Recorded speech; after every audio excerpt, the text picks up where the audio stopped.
ಇಳಕಲ್ ನಗರದಲ್ಲಿ ನಿರ್ಮಾಣ ಆಗ್ತಾ ಇರತಕ್ಕಂಥ ವಿಶೇಷವಾಗಿ ಇಳಕಲ್ ನಗರದ 3ನೇ ವಾರ್ಡು, 4ನೇ ವಾರ್ಡು, 5ನೇ ವಾರ್ಡ್ಗೆ ಸುಮಾರು 22ಕ್ಕೂ ಹೆಚ್ಚು ವಾರ್ಡ್ಗಳಿಗೆ ಅನುಕೂಲ ಆಗ್ತಕ್ಕಂಥ ಕುಡಿಯುವ ನೀರಿನ ಸಮಸ್ಯೆ ನೀಗಿಸ್ತಕ್ಕಂಥ ಒಂದು ವಾಟರ್ ಟ್ಯಾಂಕ್ ನಿರ್ಮಾಣ ಇಳಿದು ಈಗಾಗಲೇ 70 ಲಕ್ಷ ರೂಪಾಯಿ ಅಂದಾಜು ಪೇಮೆಂಟನ್ನು ಗುತ್ತಿಗೆದಾರರಿಗೆ ಪಾವತಿಸಲಾಗಿದೆ. ಇದು ನಾವು 2022 ಡಿಸೆಂಬರ್ನಲ್ಲಿ ಪ್ರಾರಂಭ ಮಾಡಿರ್ತೇವೆ.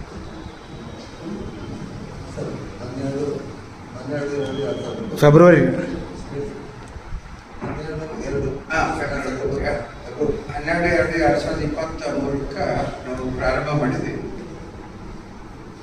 ಗುತ್ತಿಗೆದಾರರು ಶೀಘ್ರಗತಿಯಲ್ಲಿ ಅತ್ಯಂತ ಬಂದೋಬಸ್ತ ಗಟ್ಟಿಯಾದ ಒಂದು ಫೌಂಡೇಶನ್ ಆಗಬೇಕು ಅಂಥೇಳಿ ಎಸ್ಟಿಮೇಟ್ ಪ್ರಕಾರ ಕೆಲಸವನ್ನು ಪ್ರಾರಂಭ ಮಾಡಿ ಕ್ಲಿನಿಕ್ ಲೆವೆಲ್ವರೆಗೆ ಮಾಡಿದ್ದಾರೆ. ಈಗಿನ ಶಾಸಕರು ಅದನ್ನು ಒತ್ತಾಯಪೂರ್ವಕವಾಗಿ ಬಂದ್ ಮಾಡಿದ್ದಾರೆ. ಇದು ಇಡೀ ನಗರದ ಎಲ್ಲ ಜನತೆಗೆ ಗೊತ್ತಿರ್ತಕ್ಕಂಥದ್ದು ಮತ್ತು ವಿವಿಧ ಬೇಡಿಕೆಗಳನ್ನು ಇಟ್ಟುಕೊಂಡು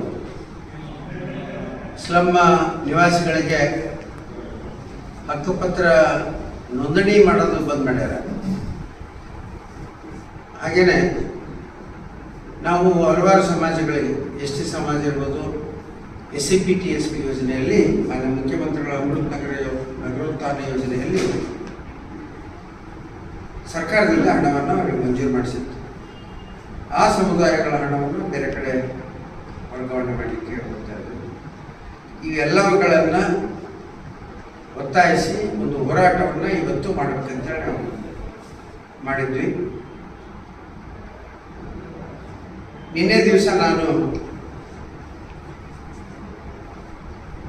ಗಂಜಾಳ PKPS ಚುನಾವಣೆ ಸಂಬಂಧ ಬಾಗಲಕೋಟೆಗೆ ಹೋದಾಗ ಮಾನ್ಯ ಜಿಲ್ಲಾಧಿಕಾರಿಗಳನ್ನು ನಾನು ಹಾಗೂ ನಮ್ಮ ಸಂಸದರಾದಂಥ PC ಗದ್ದಿಗೌಡರು ಅವ್ರನ್ನ ಭೇಟಿಯಾದಾಗ ಅವ್ರು ಹೇಳಿದ್ರು, ಇಲ್ಲ ಒಂದು ಕಮಿಟಿ ಮಾಡಿದ್ದೀನಿ, ಆ ಕಮಿಟಿ ಬಂದು ರಿಪೋರ್ಟ್ ತೊಗೊಂಡು ಬಂದ ಮೇಲೆ ಅದನ್ನು ನಾನು ನಿರ್ಣಯ ತಗೋತೀನಿ ಅಂಥೇಳಿ ಒಂದು ಮಾತು ಹೇಳಿದ್ರಿಂದ ಈಗೇನು ಇವತ್ತು ನಾವು ಹಮ್ಮಿಕೊಂಡಿದ್ದಂಥ ಒಂದು ಹೋರಾಟವನ್ನು ನಾವು ಒಂದು ವಾರ ಮುಂದೂಡಿದ್ದೇವೆ.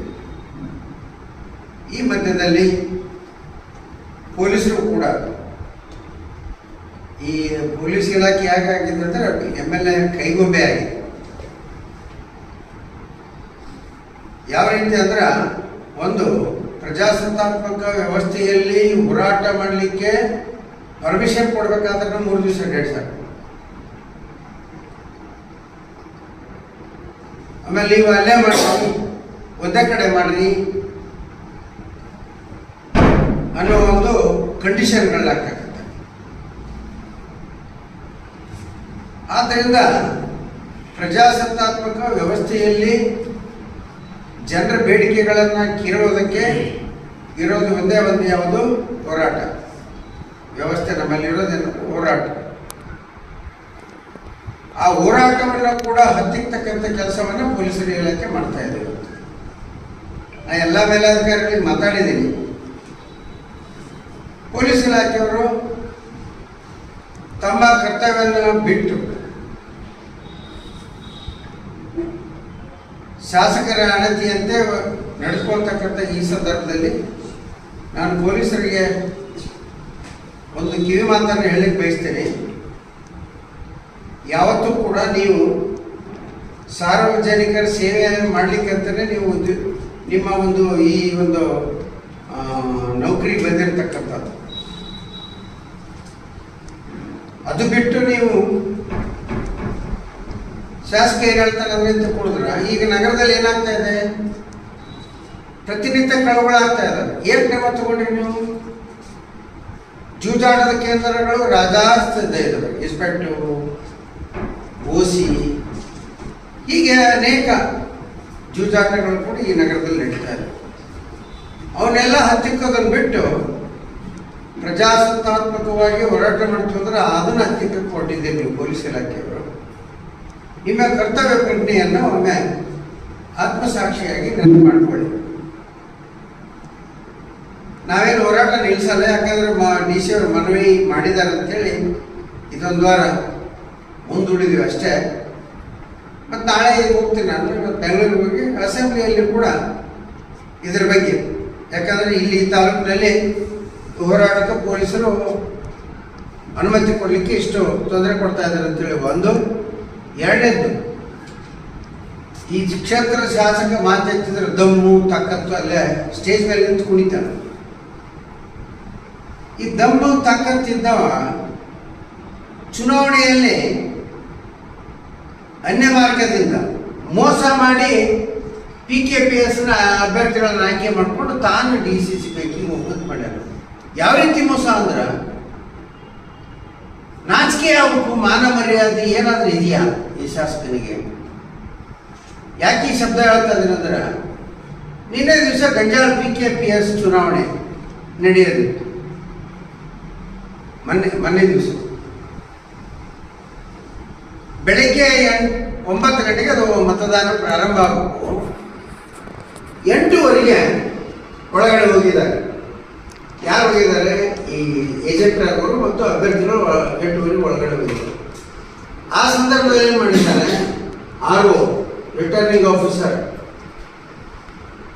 MS ಬೀಳಿಗೆ ಅಂತ ಹೇಳಿದ್ದಾರೆ, ಸ್ಕೂಲ್ ಟೀಚರ್, ಇನ್ನೊಬ್ಬ ಯಾರು ಶೀಲ್ವಂತ್ ಅಂತ ಹೇಳಿ ಅವನು ಸ್ಕೂಲ್ ಟೀಚರ್. ಈ ಬುಕ್ ಮತದಾರರ ಬುಕ್, ಆ ಬುಕ್ಕಿಗೆ ಸಹಿ ಮಾಡಿ ಸೀಲ್ ಹಾಕಿ ಬುಕ್ಕನ್ನು ಅದರಲ್ಲಿರ್ತಕ್ಕಂಥ ಮತಪತ್ರವನ್ನು ಹರ್ಕೊಂಡ್ಬಿಡೋದು.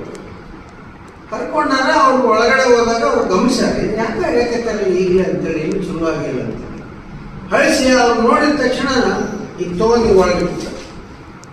ಒಳಗಿಟ್ಟಿದ್ರೆ ಅವರು ಅಭ್ಯರ್ಥಿಗಳು ಹೋದ ತಕ್ಷಣ ಆ ಬುಕ್ಕ ತೊಗೊಂಡು ಯಾಕೆ ಹೇಳಿದ್ರು, ಇನ್ನೂ ಚುನಾವಣೆ ಪ್ರಾರಂಭ ಮಾಡಿಲ್ಲ, ಯಾಕೆ ಹೇಳಿದ್ರು ಅಂತ ಕೇಳಿ ತೆಗೆದು ನೋಡಿದಾಗ ಒಂದೊಂದು ಬುಕ್ದಲ್ಲಿ 8-10 ಮತಪತ್ರಗಳು ಗಾಯ ಹರ್ಕೊಂಡ್ಬಿಟ್ರೆ ಸೀಲ್ ಹಾಕಿ ಸಹಿ ಮಾಡಿ ಹಾಕ್ಕೊಂಡಾರ. ಯಾರ್ದೋ ಡೂಪ್ಲಿಕೇಟ್ ಸಹಿ ಮಾಡೋದು ಹರ್ಕೊಂಡ್ಬಿಡೋದು. ಅದೇ ಈಗ ಕಂಟಿನ್ಯೂ ಆಗೋದು. ಇದ್ರಾಗ 4 ಬಿಡೋದು, ಮತ್ತೊಂದು 4 ಹೇಳೋದು, ಮತ್ತು 4 ಬಿಡೋದು. ಈ ಥರ 10, 8, 10, 15 ಈ ಥರ ಬರೆದು ಆಮೇಲೆ ಅವನು ಯಾವಾಗ ಮತಪತ್ರದ ನಿಂಗೆ ಗೊತ್ತಾದ ತಕ್ಷಣ ನಿಮ್ಗೆ ಗಲಾಟೆ ಆಗುತ್ತೆ ಅಂತೇಳಿ ತಕ್ಷಣ ರಿಟರ್ನಿಂಗ್ ಆಫೀಸರ್ ಚುನಾವಣೆಯನ್ನು ಮುಂದೂಡಿಂಗಂತ ಎಲ್ಲ ಊರವರು ಎಲ್ಲರೂ ನಿಂತು ಗಲಾಟೆ ಮಾಡಿದಾಗ ಈ ಪೊಲೀಸ್ ಇಲಾಖೆ ಹಾಕಿ ಇವರು ಪೊಲೀಸರು ಸಾರ್ವಜನಿಕರನ್ನ ರಕ್ಷಣೆ ಮಾಡೋಕ್ಕಿಲ್ಲ. ಯಾಕಂದ್ರೆ ಯಾರು ಕಳ್ಳರೀಗ ಅವನಿಗೆ ಏನಾರ ಆಗಿತ್ತು ಅಂತೇಳಿ ಜನ ಮುತ್ತಿಗೆ ಹಾಕಿದ್ದಾರೆ ಅಂತೇಳಿ ಜನರದ್ದೇನಿತ್ತು ಬೇಡಿಕೆ, ಯಾವ ನಡೆದಾನ, ಏನು ನಡೆದಾನ, ಯಾವ ಮತಪತ್ರಗಳದಾವ, ಏನೇನಾಗ್ಯಾವ ಅವನ್ನೆಲ್ಲವನ್ನು ಲಾಕ್ ಮಾಡಿ DR ಅವ್ರು ಬಂದು ಪೂರ್ತಿ ಸಂಪೂರ್ಣ ತನಿಖೆ ಮಾಡಿಕೊಂಡು ಏನಾಗಿದೆ ಅಂತೇಳಿ ತಗೊಂಡು ವರದಿ ತಗೊಂಡು ಕೊಟ್ಟು ಹೋಗ್ಲಿ ಅಂತೇಳಿ ಅವರು ಬೇಡಿಕೆ ಇಟ್ಟಿದ್ರು. ಆದ್ದರಿಂದ ಇವತ್ತು ಈ ರೀತಿ ಚುನಾವಣೆಗಳನ್ನು ಮಾಡಿ ಅಂದ್ರೆ ಅವನ್ನ ಹರ್ಕೊಂಡು ಏನ್ ಮಾಡ್ತಿದ್ರು ಅಂದ್ರೆ ಮಧ್ಯಾಹ್ನ ಊಟ ಬಿಟ್ಟಾಗ ಹಾಕ್ಬಿಡೋದು. ಮಧ್ಯಾಹ್ನ ಊಟ ಕೊಟ್ಟಾಗ ಅದನ್ನ ಬಂದ್ ಮಾಡಪ್ಪ, ನಾವು ಒಂದು ಸ್ವಲ್ಪ ಊಟ ಮಾಡ್ತೀವಿ ಹೊರಗೆ ಅಂತೇಳಿ ಕಳಿಸಿ ಹಾಕ್ಬಿಡೋದು. ಬಹುಶಃ ಈಗಲೇ ಕೂಡಲ ಸಂಘದಲ್ಲಿ ಒಂದು ಚುನಾವಣೆ ಆಗಿದೆ. ಕೂಡಲ ಸಂಘದ ಚುನಾವಣೆ ನಮ್ಮ ಭಾರತೀಯ ಜನತಾ ಪಕ್ಷದ ಬೆಂಬಲಿತ ಅಭ್ಯರ್ಥಿಗಳಿಂದ ಸಂಪೂರ್ಣವಾಗಿ ಗೆಲ್ತೀವಿ ಅನ್ನೋ ಒಂದು ಆತ್ಮವಿಶ್ವಾಸದಲ್ಲಿತ್ತು. ಆದರೆ ಚುನಾವಣೆಯಲ್ಲಿ ಏನಾಗಿದೆ ಅಂದ್ರೆ ಒಬ್ಬೊಬ್ಬ ಅಭ್ಯರ್ಥಿ 250, 350, 300 ಓಟ್ಗಳ ಅಂತರದಿಂದ ಸೋಲ್ಕೊಂಡ್ರು. ಇಡೀ ಕೂಡಲ ಸಂಗಮ ವ್ಯಾಪ್ತಿಯ ಎಲ್ಲಾ ಹಿರಿಯರು, ಯುವಕರು ಸೇರಿ, ಕಾರ್ಯಕರ್ತರು ಸೇರಿ ಎಲೆಕ್ಷನ್ ಮಾಡ್ಯಾರ. ಅವ್ರ ಕಾಂಗ್ರೆಸ್ನವರಿಗೆ ಗಾಬರಿ, ಇಷ್ಟು ಈ ಪರಿಮಾಣ ಹೆಂಗ್ ಕೊಡ್ಬೋದು ಅಂತ. ಅಂದ್ರ ಈ ರೀತಿಯ ಮೋಸ ಮಾಡಿ ಬಹುಶಃ ಇಲ್ಲಿವರೆಗೆ ಏನು ಗೆದ್ದಿರ್ತಕ್ಕಂಥ ಎಲ್ಲಾ ಚುನಾವಣೆಗಳದಾವಲ್ಲ, ಈ ರೀತಿಯ ಮೋಸ ಮಾಡಿ ಗೆದ್ದಿರ್ತಕ್ಕಂಥದವ ನಿನ್ನ ಹತ್ರ ತಾಕತ್ತು ದಮ್ಮು ಅಂತೇಳಿ ಮಾತಾಡ್ತೀಯಲ್ಲ, ದಮ್ ಇದ್ರೆ ಚುನಾವಣೆ ಎದುರಿಸ್ಕೊಡು, ತಾಕತ್ತಿದ್ರೆ ಚುನಾವಣೆ ಎದುರಿಸು. ಈ ಡೋಂಗಿ ತಾಕತ್ತು ದಮ್ಮು ಬಿಡು, ನಿನ್ನ ಡೋಂಗಿ ತಾಕತ್ತು ದಮ್ಮು ನನಗೂ ಗೊತ್ತು. 2008 ನೀ ಏನ್ ಮಾಡಿದೆ ಅಂತ ಚುನಾವಣೆ ರಿಸಲ್ಟ್ ಬಂದ್ರೆ ನೀನು ಹರಿಯಾಣ ಚೀರಾಣಿ ಬಿದ್ದು ಒಳ್ಳೆಡ್ತಾರೆ, ಮತ್ತೆ ಮಂದಿ ನೋಡಿದ್ರೆ ಅಂತೇಳಿ ಹೊತ್ಕೊಂಡು ಹೋದ್ರು, ಆಂಬ್ಯುಲೆನ್ಸ್ ತಗೊಂಡು ಹೊತ್ತು ಏನಾಗಿತ್ತಪ್ಪ ನೀನು ಹಣೆ ಬರ ನನಗೆಲ್ಲ ಗೊತ್ತಿತ್ತು. ದಮ್ಮು ತಾಕತ್ತು ಅಧಿಕಾರವನ್ನು ದುರುಪಯೋಗ ಮಾಡಿಕೊಂಡು ಅಧಿಕಾರಿಗಳು ಕೂಡ ಅಷ್ಟೇ ನಿರ್ಲಜ್ಜರು.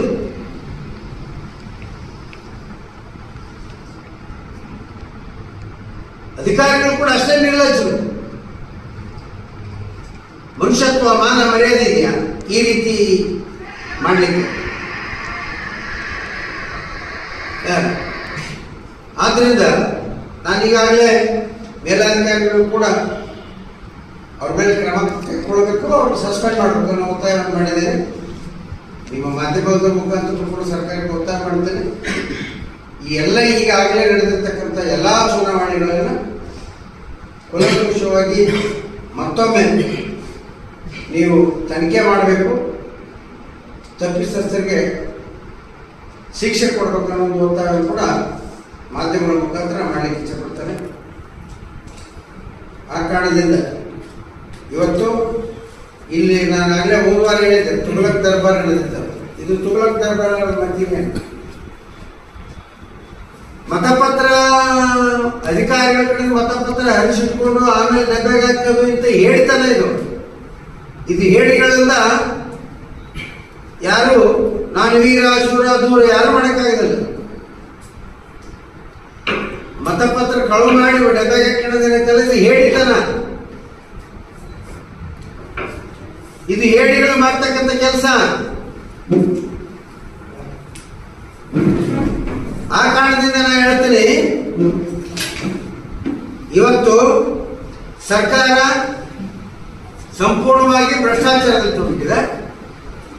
ಈ ಕ್ಷೇತ್ರದಲ್ಲಿಯೂ ಕೂಡ ಪೂರ್ತಿ ಸಂಪೂರ್ಣ ಭ್ರಷ್ಟಾಚಾರ, ಹಗಲು ದರೋಡೆ. ಹಾಗಾಗಲೇ ಸಾರ್ವಜನಿಕ ಹಳ್ಳದಲ್ಲಿ ಮರಳು ಲೂಟಿ ಮಾಡ್ತಾ ಇದ್ದಾರೆ. ಪೊಲೀಸ್ ಇಲಾಖೆ ಕಣ್ಮುಚ್ಚೋಕೆ ಕೂತಿದೆ, DMG ಇಲಾಖೆ ಕಣ್ಮುಚ್ಚೋಕೆ ಕೂತಿದೆ. ಆದ್ದರಿಂದ ನಾನು ಎಲ್ಲ ಇಲಾಖೆಯ ಮುಖ್ಯಸ್ಥರಿಗೆ ನಾವು ಒಂದು ಮಾತನ್ನು ಹೇಳಿ ಬಯಸ್ತೀನಿ. ನೀವು ನಿಮ್ಮ ಅಧಿಕಾರದಲ್ಲಿ ಸರಿಯಾಗಿ ನೀವು ಪ್ರಾಮಾಣಿಕತೆಯಿಂದ ಕೆಲಸ ನಿರ್ವಹಿಸಿದ್ರಿ ಸರಿ, ಇಲ್ಲಂದ್ರೆ ಮುಂದಿನ ದಿನಮಾನಗಳಲ್ಲಿ ಅದರ ಪರಿಣಾಮವನ್ನು ಇಲಾಖೆ ಅಧಿಕಾರಿಗಳು ಯಾವ ಇಲಾಖೆಗಳಲ್ಲಿ ಅವರು ಎದುರಿಸಬೇಕಾಗುತ್ತಾ, ಮತ್ತು ಅದರ ಬಗ್ಗೆ ನಮ್ಮ ಹೋರಾಟವನ್ನ ನಾವು ಮಾಡೇ ಮಾಡ್ತೀವಿ. ಯಾರು ತಡೆಯಕ್ಕಾಗಲ್ಲ, ನಮ್ಮ ಹಕ್ಕನ್ನ ಯಾರು ಕಸೋಡಕ್ಕಾಗಲ್ಲ. ಆದ್ರಿಂದ ನಾನು ಎಲ್ಲ ಪೊಲೀಸ್ ಇಲಾಖೆಗಿರ್ಬೋದು, DMG ಇರ್ಬೋದು, ರೆವಿನ್ಯೂಗಿರ್ಬೋದು, ಎಲ್ಲರಿಗೂ ಈ ಮೂಲಕ ನಿಮಗ ಒಂದು ಕಿವಿ ಮಾತನ್ನು ಹೇಳ್ತೇನೆ. ಪ್ರಾಮಾಣಿಕತೆಯಿಂದ ಸಾರ್ವಜನಿಕರ ಸೇವೆ ಮಾಡತಕ್ಕಂಥದ್ದನ್ನ ಮಾಡಿ, ಮತ್ತು ಇಲ್ಲಿ ನಡೀತಕ್ಕಂಥ